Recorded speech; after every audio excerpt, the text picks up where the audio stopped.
and very clever, well-educated people took somebody who was really not balanced, but charismatic, and were led to become the knowledgeable criminals.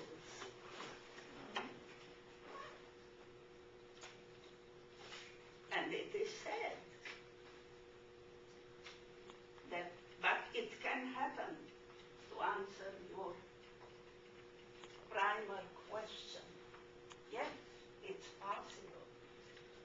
This is why real knowledge is so important, and verification is so important, and you are studying history, which in a way is utterly important, because you go and you verify, you go to the archives, you investigate, you don't take X or Y's word for granted and the Holy Grail.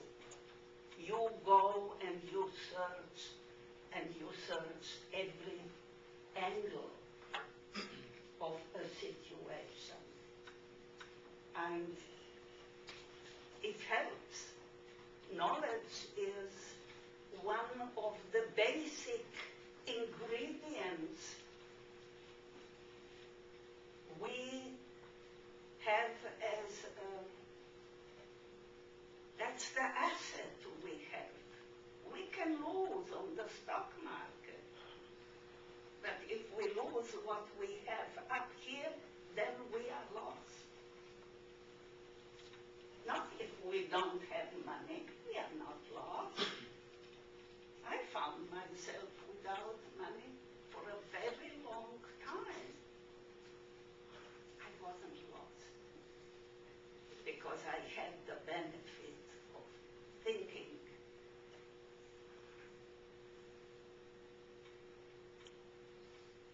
The tragedy is if one is caught without the benefit of knowledge.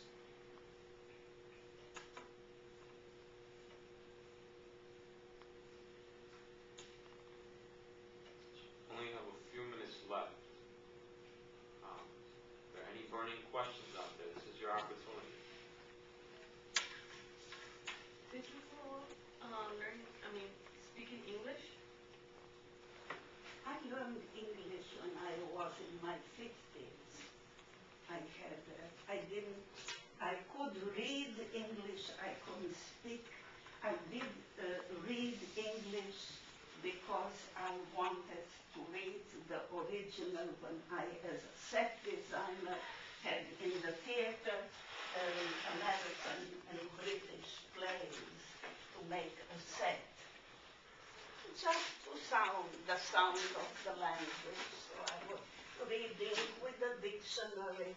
It was, I knew perfect German, and I had Latin in school and French. So I really could read English. I didn't understand everything, but it gave me the feel of the original place. If I had Shakespeare, I read it in translated German. Obviously, I could not read that, but the modern, the contemporary repertoire in the theater, I could somehow get the feel of. But really, I started to study the language when I came here, and I started to write poetry because I knew if I can write poetry in the language, I'll get the language. And it became something I enjoyed very much ever since.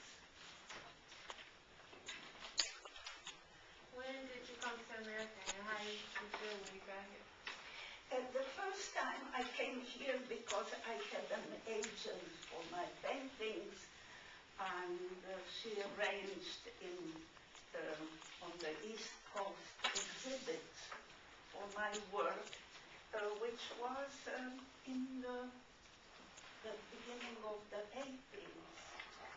And then the travels became more and more frequent, and then I stayed.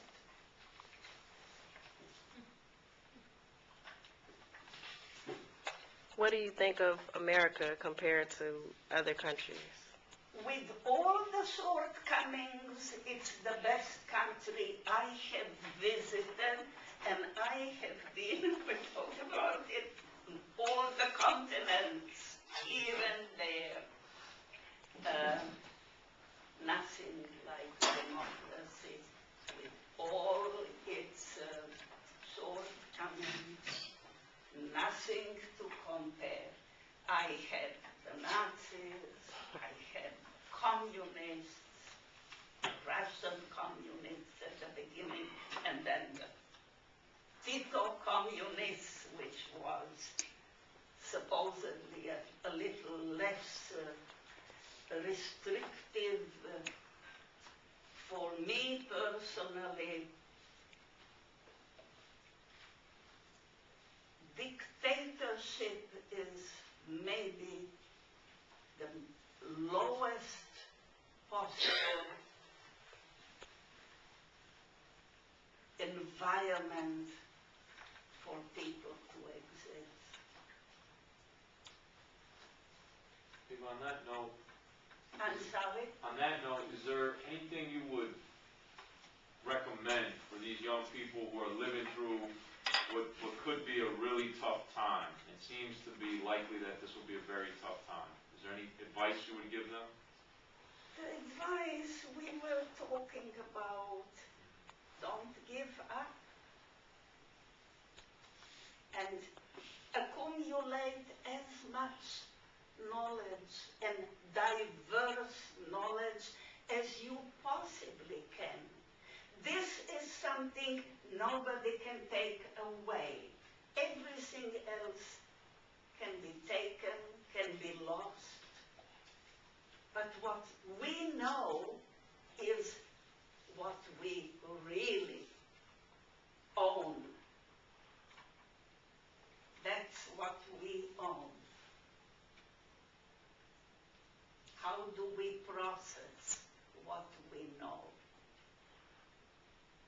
How do we evaluate situations we find ourselves in?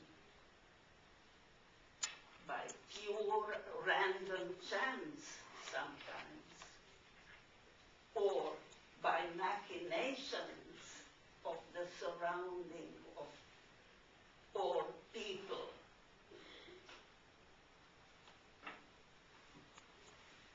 It's how we react to actions. This is what can make or break us. Give her a hand, guys.